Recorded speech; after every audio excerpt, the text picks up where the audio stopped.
¿Qué tal, amigos? Pues hoy vamos a hablar seguimos en el libro 3, Comportamiento Cristiano, y estamos en el capítulo 7, que es el perdón.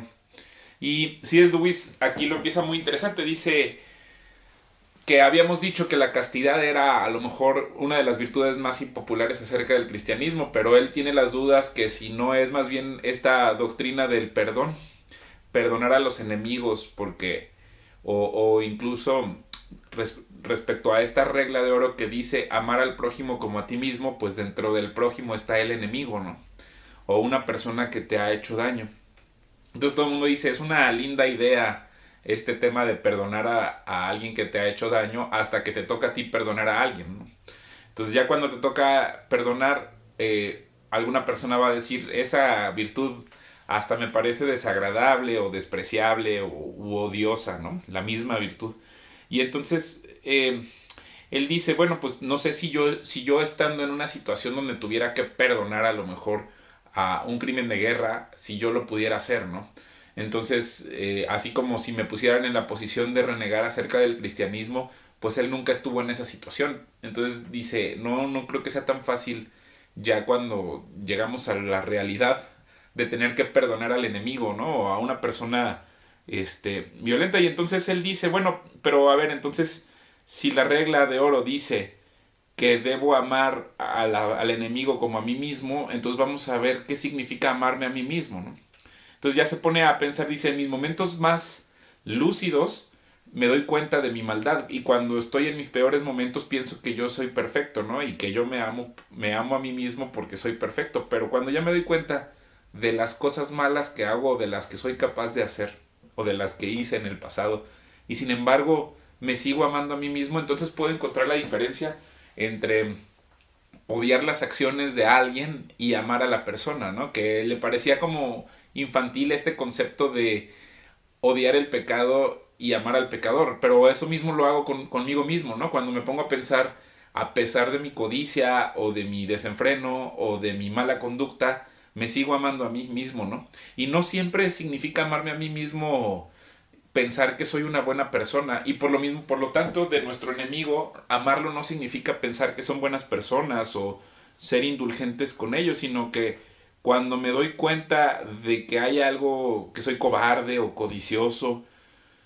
pues lo que hago es que me enojo conmigo mismo, ¿no? O me enojo más bien me enojo con yo haberme permitido ser así, porque me amo a mí mismo. Entonces me molesta encontrar en mí la codicia, ¿no? Y entonces lo que hago es, por ejemplo, él dice, si yo asesinara a alguien, pues lo correcto sería entregarme a las autoridades, ¿no? Entonces, por lo tanto, no necesariamente amar a tu enemigo significa que no lo vas a castigar, ¿no? Entonces ahí es donde él explica, está muy interesante este capítulo porque él incluso muestra cómo hasta dentro de la guerra tú puedes amar a tu enemigo castigándolo, ¿no? Y entonces él pone el ejemplo de que dado que el cristianismo asume que las personas vamos a vivir para siempre, entonces si dos soldados, no es lo mismo asesinar que matar, ¿no? Pero si dos soldados que están en el entendido de la guerra, donde las libertades morales de un país son sobre las que está, por ejemplo, promoviendo el totalitarismo, entonces si estos dos soldados se mataran entre sí al mismo tiempo y despertaran a la nueva vida que es la, la vida eterna, pues nada más se reirían, ¿no? Porque, porque ocurrió esto. Pero lo que él dice, no debes tú permitir que el odio se apodere de tu corazón.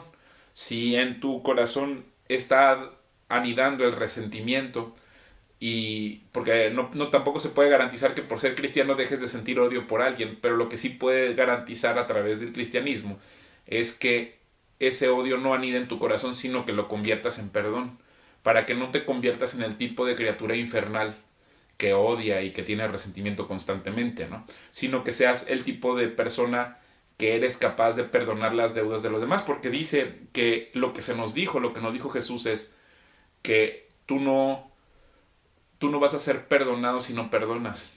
Que así como, y lo pone Jesús en una parábola, ¿no? Que Así como a alguien se le perdonan, ¿por qué no eres capaz de perdonar $100,000 si a ti se te perdonaron 100 millones, ¿no? O sea, Dios nos va a perdonar en la medida en la que nosotros también perdonemos a los demás. Y así es como lo establece Él. Entonces, a mí yo creo que lo más interesante que nos debemos quedar con esto es que practicar el perdón, aunque sea impopular, es la única forma en la que nuestro corazón va a sanar y va a mejorar hacia el futuro, ¿no? Entonces, es, digamos, por nuestro bien el perdonar. Y amar a todas las personas, eh, pues no necesariamente es porque tengan cualidades agradables o atractivas, sino porque son personas, porque son criaturas hechas a semejanza de Dios.